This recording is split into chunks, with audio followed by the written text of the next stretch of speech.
Guess who's back?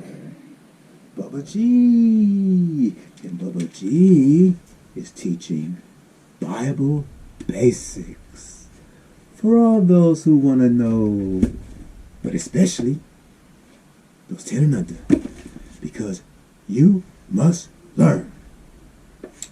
In the last video, we saw Deborah, the prophetess. Yes, she was a judge, the leader of Israel. God uses women too. Yes, he does. In this video, we're going to see another leader. Who is it, Bubba G? Gideon. Yes, Gideon was a leader too in the time of the judges. So we're going to look at chapter 6 of Judges. You found it? Let's read. Verse 1. Once again, the people of Israel sinned against the Lord. So he let the people of Midian rule them for 7 years. The Midianites were stronger than Israel, and the people of Israel hid from them in caves and other safe places in the hills. Whenever the Israelites would plant their crops, the Midianites would come with the Amalekites and the desert tribes and attack them. They would camp on the land and destroy the crop as far south as the area around Gaza. You ever heard of Gaza? This is where they're at. They would take all the sheep, cattle, and donkeys and leave nothing for the Israelites to live on. They would come with their livestock in tents, as thick as locusts. They and their camels were too many to count. They came and devastated the land, and Israel was helpless against them. Then the people of Israel cried out to the Lord for help against the Midianites. Help! Help!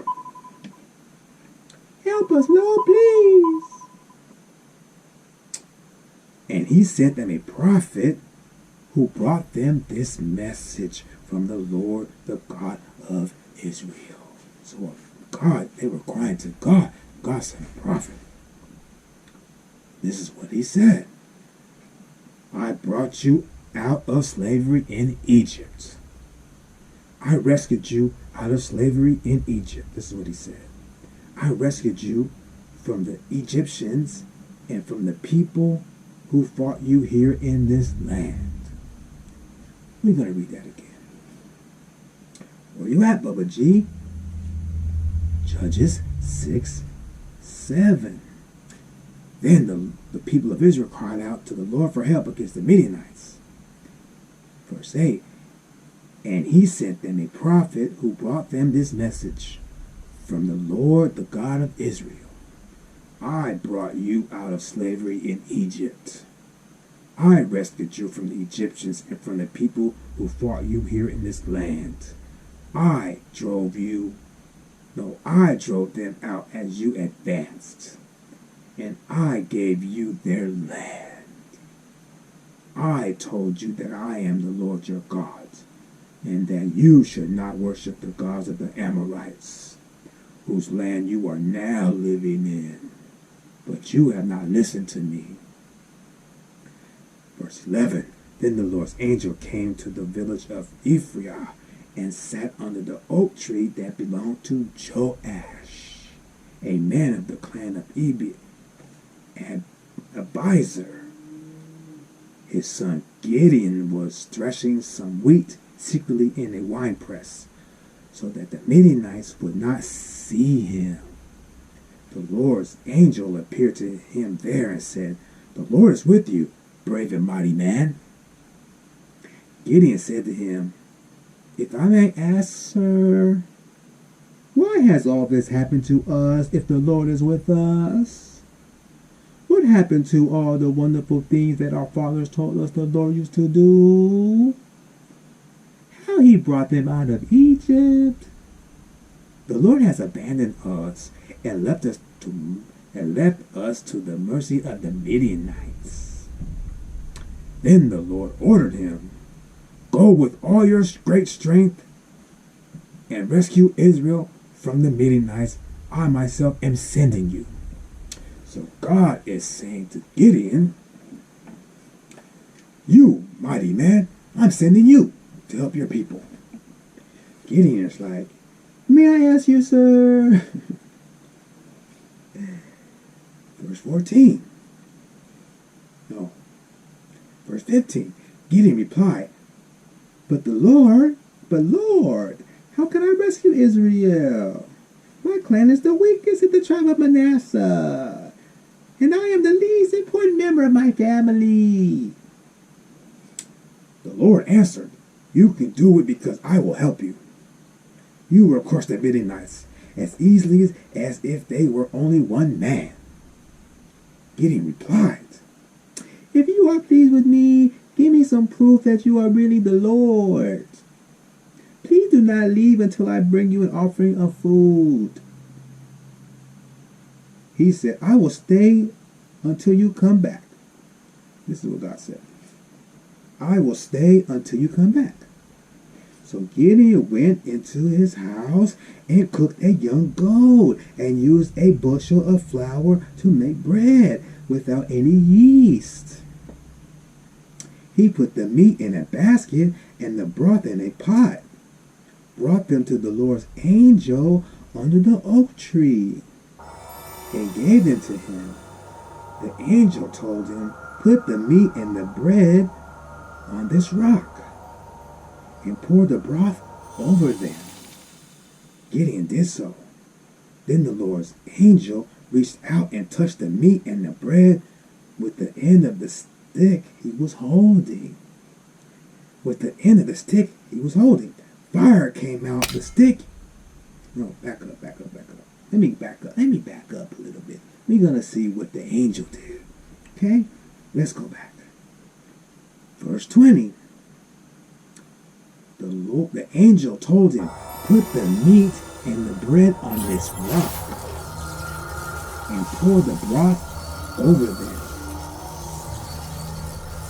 Gideon did so. Then the Lord's angel reached out and touched the meat and the bread with the end of the stick he was holding. Fire came out of the rock and burned up the meat and the bread. Wow. Then the angel disappeared. Gideon then realized that it was the Lord's angel he had seen. And he said in terror, Sovereign Lord, I have seen your angel face to face. But the Lord told him, peace, don't be afraid. You will not die. Gideon built an altar to the Lord there and named it the Lord is Peace. It is still standing in Ophrah, which belongs to the clan of Abiezer. Abiezer, something like that. Hard names in the Bible. Bubba G be trying though. So all you can do is try, right? Yes. Verse 25. That night the Lord told Gideon, take your father's bull and another bull 7 years old, tear down your father's altar to Baal, and cut down the symbol of the goddess of Asherah, which is beside it. Build a well-constructed altar to the Lord your God on top of this mound. Then take the second bull and burn it whole as an offering, using the firewood, the symbol of Asherah you have cut down. So Gideon took 10 of his servants and did what the Lord had told him. He was too afraid of his family and the people in town to do it by day, so he did it by night. When the people in town got up early the next morning, they found out the altar of Baal and the symbol of Asherah had been cut down, and that the second bull had been burned on the altar that had been built there. They asked each other, who did this? They investigated and found out that Gideon, son of Joash, had done it. Then they said to Joash, "Bring your son out here so that we can kill him." He tore down the altar to Baal and cut down the symbol of Asherah beside it. But Joash said to all those who confronted him, "Are you arguing for Baal? Are you defending him? Anyone who argues for him will be killed before morning. If Baal is a god, let him defend himself. It is his altar that was torn down." From then on, Gideon was known as Jerubbaal, because Joash said, "Let Baal defend himself. It is his altar that was torn down."